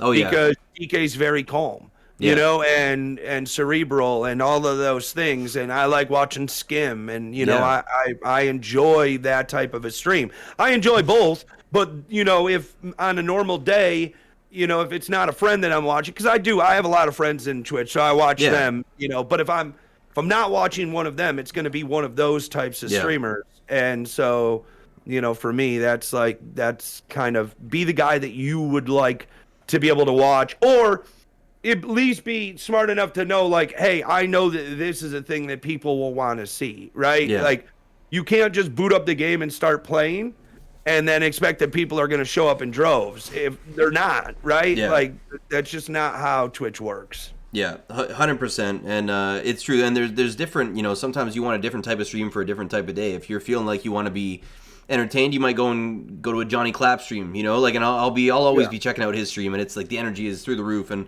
off the wall, or like in one of your streams too, the chat's moving a mile a minute, like the vibes are high. It's like, you know, you're getting your heart rate up a little bit during it. Like that's a blast too. Like for, you know, the right before dinner when I get home from work and I need to kind of, you know, rejuvenate myself a bit. But then, you know, if I'm watching it 3 a.m, if I can't sleep one night, I might not want to have somebody who's, you know, bouncing off the walls. I might want to just have somebody who's just sitting there nice and chill, you know. Yeah. You know, so it's... And that's what I mean. There's a time and a place, and that's why you can never be offended or worried about who is or isn't in your chat. Entertain the people that are there. Exactly. Because they want what you have. So give them it. Don't try to produce something that isn't for you, you know? And I've realized that, and it's when I was going back and forth between gameplay and packs. People come into my stream sometimes and be like, dude, do you ever play the game? And I'm at this point, I'm just like, no, not really. If you don't like Pack GAWD and his brothers, probably isn't the channel for you. 100%. 100%, and that goes to being true to what, being true to yourself and doing what you want to do, like, because people are going to see through it. If you're trying to be like some uber comp guy who just locks into games, like that's not who you are, and people will see through that, and you won't be able to maintain that. Like, you got to do what you enjoy and what kind of motivates you. Like, and I say the same thing to people who are getting into, it's like any line of work. Like, I'm a teacher. I say that to teachers who come in. If you're somebody who's serious and stern and strict, then that needs to be the type of teacher that you are. You're not going to be able to be the buddy, give them a gold star, like, and at the same time, if you're not somebody who can, raise your voice, then don't try to be somebody who can do that, because it's not going to work. You can't do that for 30 years of your life, You got to be who it is that you are at the end of the day. You know what I mean? Yeah, it'll be exhausting to not be, Yeah, I'm an entertainer, dude. I love being that guy. And so it's why you could call my chat a ball pit. But like, when people come in and try to troll me, we had a guy come in and put like, you want to be part of the Chinese Empire, submit to the Lord, son. Jeez. Dude, I literally spent 20 minutes with him as content. Before it was over, he followed me. He's been in my stream every day since. And guess what? He's totally normal. There's no more jokes from him. I literally converted this man. And so... that type of stuff for me is the most enjoyable, and I know that the chat likes it because I can look over and I mean I keep up because I don't have to do other things. I'm basically a just chatting stream. And dude, my chat flies, man. I mean, my chat is always popping off. You know what I mean? If I get a half a second without a comment, I'm like, dude, what am I doing wrong? Exactly. Why is this not moving right now? And I know I'm being boring, and I gotta fix that or sign off. It's one or the other, because I'm not gonna sit on stream and be a goddamn bot and not be the best version of me. If I can't produce it, then it's we're done for the day. 100%. And the last thing, because we've been talking for now, like an hour and a half plus. Like, we've been having a good in-depth conversation here, but like. So you talked about kind of moving from Madden 21 to Madden 22 and the kind of unknown, because that was your first time going into a full launch of a game. And the community was still there. What's your goals for the stream, for Twitch, for any platform really, as far as this whole streaming thing goes? What are some of your long-term goals? Right now, my goals are different than if you had asked me that a month or two ago. I would like to have enough impact on some of my friends on Twitch to help them achieve partnership as well. That is my goal right now. So many people, I know you weren't necessarily around per se for the partner push. I know you'd stop in from time to time. But I was a lurker, not a super engaged. Before I would even press go live, Murph, I would have 20 plus people chatting it up in my room. And then I'd click go live, and my noti gang, where it tells you your notifications, would be 70 people. Literally instantaneously. And I owe so much to some of those other small streamers that helped me get to where I was, that this year, I think that's what I realized the most, is I'm only as good as the sum of my parts, and my parts are not just me. It's the people that hang with me, that provide me with content, whether they know that they are or not. Like Jake the Savage. I ended up on his podcast. Why? Because he's provided me with a ton of content. I'm able to make fun of Jake. He switched his name to Jake the Bot because of us. I noticed that. I noticed that the other day. I was dying. I owed it to the kid. I'm still a little bit sour that Jake the Savage got you on his podcast before I did. I'm a little bit sour about that. But I was also on Jake's podcast, and I had a blast doing it too. And you know what? The funny thing is, when we set that up, I was in his chat, and he sent a Discord call. We hadn't organized this ahead of time. He sent a call, and this time I decided I'd pick up, and then we do a 30-minute interview, and it was a lot of fun. So it's fun little memories like that, that I think make the. Speaking of, one in the chat right now, like a guy like Rafe, what he provides, content wise, from a back and forth perspective, if you're a good streamer, is priceless. Todd does it for me. Juan does it for me. A couple of the guys that I'm seeing right now. These people are so vital to our success on Twitch that there's people that are just watching and not saying a damn word in your chat. Yeah. I had guys I just found out, Murph, that have been channel point predicting all this stuff for like 3 months in my chat, and their first chat was the other day.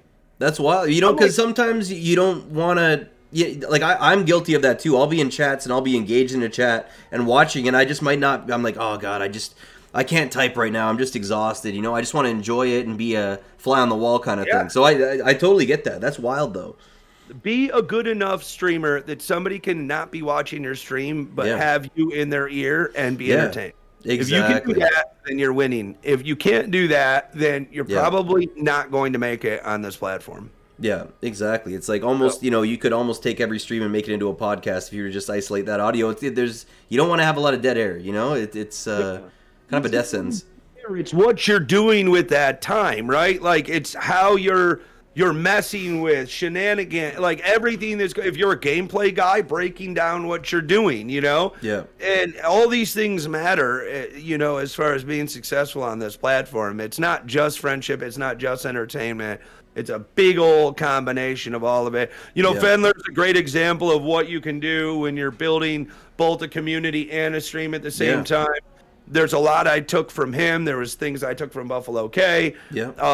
And there was things I took from Dubby, quite honestly, that were like the backbone. And then obviously I just sprinkled a bunch of Fritz on top of it and was like, I'm more toxic than all of them. So let's just do that toxicity shit. The more comfortable I've got streaming, the more wild and brazen I've gotten with the way that I act with my chat and joking, joking around and stuff. And it's been fun, man. Yeah. And you know what? That's another type of growth too. There's the growth as far as numbers going up, and that's obviously a sign that you're doing something that's valuable and that people want to consume. But there's also the growth in that you can try new things on stream. You can step outside eventually that, like right now you're doing the LTDs, the packs, but you might want to try something else 2 years down the road. You don't know where you'll be at necessarily.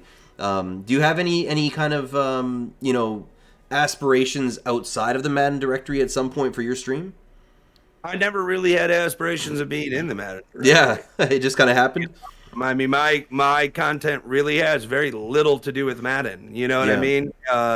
It does because I'm pulling LTDs, and when I do, I scream. Yeah. But other than that, I mean, if you come pay attention to my chat, it's a sprinkle of Madden amongst a bunch of shit talking with friends, And so I'd like to move to just chatting with a sprinkle of something else.